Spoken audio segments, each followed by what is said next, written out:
한동훈 대표는 어제 저녁에 친한계 의원들과 일정에도 없었던 긴급 만찬까지 가졌는데 대체 무슨 이야기를 했는지 직접 한번 확인해 보겠습니다.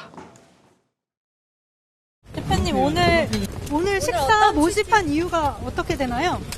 좀 어떤 이야기들 나누셨는지 좀 알 수 있을까요? 오늘 안에서 어떤 말씀을 나누셨는지. 그럼 3대 요구가 거절된 거에 대해서 좀 엄중하게 보고 있다는 약간 그런 식으로. 이 모임은 대표님이 주재하신 게 맞나요? 그리고 우리 의원들끼리 그냥 자발적으로 만나서 향후 정국에 대해서 엄중함을 같이 공유했다 이런 부분이죠. 면담 얘기 좀 하고 그 당이 앞으로 나가야 될 방향에 대해서 서로 이제 의견도 교환하고 그 정도였었어요. 그러니까 뭐 걱정스러운 부분들 그걸 앞으로 어떻게 해나갈지는 이제 점점 더 논의해 보자. 한동훈 대표는 만찬에서 현재 상황을 굉장히 엄중하게 보고 있다라고 참석자들에게 이야기했다고 합니다. 윤석열 대통령과 회동 다음 날 만찬, 자 이걸 어떤 의미로 해석해야 될지 한번 여쭤보도록 하겠습니다. 어떻게 보셨습니까? 사실 윤 대통령은 윤 대통령대로 본인의 일정을 이제 수행해 나갔고요. 네. 그다음에 이제 한동훈 대표는 한동훈 대표대로. 네. 그러니까 이제 각자 마이웨이 이랬는데 제가 보기에는 문제를 풀어가려고 하는 그 상황은 아닌 것 같아요. 오히려 상대를 뭔가 이 국면에서 제압하거나 아니면 자기의 영역으로 끌어들이려고 하는 노력이 오히려 심화되고 있는 것 아닌가. 네. 이걸 이제 그 중립적 입장으로 표현하면 결국 갈등이 증폭되고 있는 과정이라고 봐야죠. 이렇게 되면 이제 여권의 미래가 그 안개 속으로 들어가게 된다. 이렇게 판단이 되는데 그럴 경우에 이제 누군가 중재자가 나서지 않으면 파국을 맞을 가능성까지도 충분히 예상할 수 있는 장면이 아닌가 싶습니다. 알겠습니다.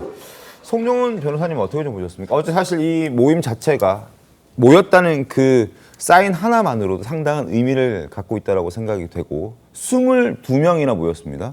급하게 모았는데도 꽤나 많이 모였더군요. 의미가 있죠. 지금 아직 국정감사가 안 끝났잖아요. 네. 그리고 당일에 약간 번개 모임 성격으로 국회의원들이 자리를 가졌는데도 20명이 넘게 왔다라고 하는 것은 상당한 의미가 있어 보입니다. 네. 그 자리에 함께 하신 분들은 사실 그 전날 대통령과의 회동의 어떤 내용, 결과, 그리고 형식 이런 것들까지 어떻게 보면은 문제의식을 공감해서 그 자리에 모였다고 볼 수 있거든요. 그리고 우리 정치에서 사실 20명이라고 하는 숫자는 굉장히 의미가 있지 않습니까? 그렇죠. 그렇죠. 10명이면 단독으로 법안을 발의할 수 있고 20명이면 원내 교섭단체를 구성할 수 있으니까요. 그런 정치적 상징성이 부여되는 숫자를 단시간에 소집해서 모을 수 있었다고 하는 것은 그 자체로 의미가 있다. 그렇게 볼 수 있겠습니다. 한동훈 대표 어제 오전 일정 다 취소하고요. 고심하는 시간 가졌고 오후에 이제 인천 강화로 갔습니다.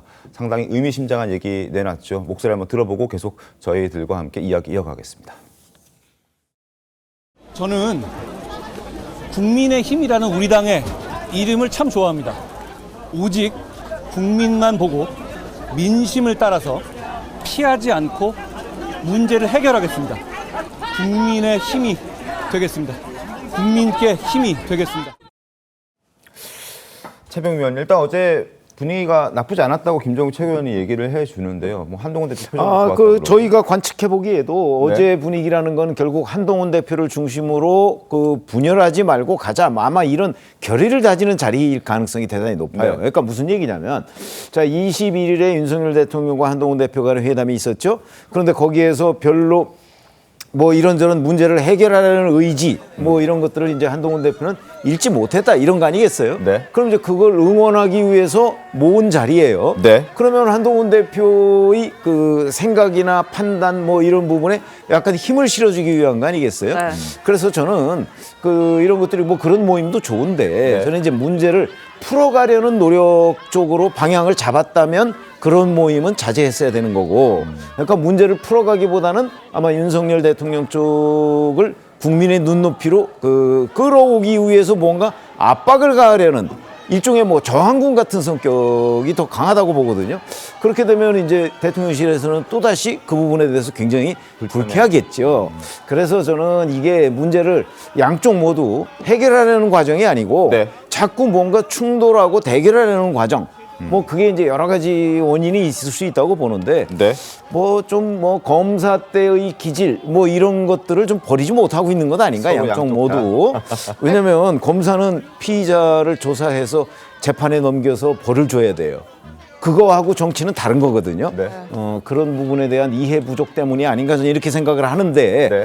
그래서 검사 출신이 아닌 사람들이 좀 중재를 해야 되는 건 아닌가 이런 생각을 하게 됩니다. 알겠습니다. 근데 어제 그 대통령실 반응이 꽤 세게 나왔잖아요. 뭐 돌마다도 가겠다 이런 얘기도 했고. 아니 그건 뭐 한동훈 대표가 요구하는 부분에 관해서 다 안 들어주겠다 이건 아니잖아요. 예를 들어서 대통령실에서 설명하는 부분에 아니 김건희 여사는 현재 이미 자제를 하고 있다 활동을 네. 그리고 앞으로도 그럴 것이다. 근데 만약에 한동훈 대표 입장에서 보면 김건희 여사가 자제를 안 한다. 저 윤석열 대통령 말과 다르다. 그럼 또 문제 제기를 할 수 있잖아요. 근데 그 20명이라는 세가 네. 비교적 당내에서 약해 보이기 때문에 대통령실이 좀 더 그러니까 뭐 특별히 굽히지 않고 세게 나오는 거 아닐까요? 뭐 저는 그렇게 보지는 않고요. 아마 윤석열 대통령은 한동훈 대표의 요구 사항에 대해서 상당히 그 별로 흔쾌한 느낌을 갖지는 않았을 거예요. 예를 들어서 자 김건희 특검법을 막았다. 근데 한동훈 대표가 내가 한 30명 정도를 설득을 해서 막았다고 생색내는 거잖아요. 네. 만약에 한동훈 대표가 30명을 설득하지 않았으면 그럼 김건희 특검법 통과됐다는 얘기인가요? 이런 부분에 말이라는 게 어다르고 아다르잖아요. 네. 그런 부분에서 저는 그 대통령실을 뭔가 설득하려는 노력 뭐 이런 것들이 좀 그 21일 회담에서도 부족했고 네. 지금도 그런 태도를 가져야 되는데 그 또한 부족한 것 아닌가 이런 생각이 듭니다. 그 한동훈 대표가 검사 기질을 버리지 못한 것 아니냐 이렇게 최병욱 의원님께서 말씀 주셨는데 저는 좀 생각이 다릅니다. 과거에 그 헬무트 콜 서독 총리가요 고르바초프 앞에서 이런 얘기를 한 적이 있어요. 같이 라인강을 보면서 역사는 강물처럼 멈추지 않는다. 당신은 이 강물을 막을 수는 있다. 그러나 그것은 언젠가는 넘쳐 다른 길로 바다에 이르게 된다. 이런 얘기를 한 적이 있거든요.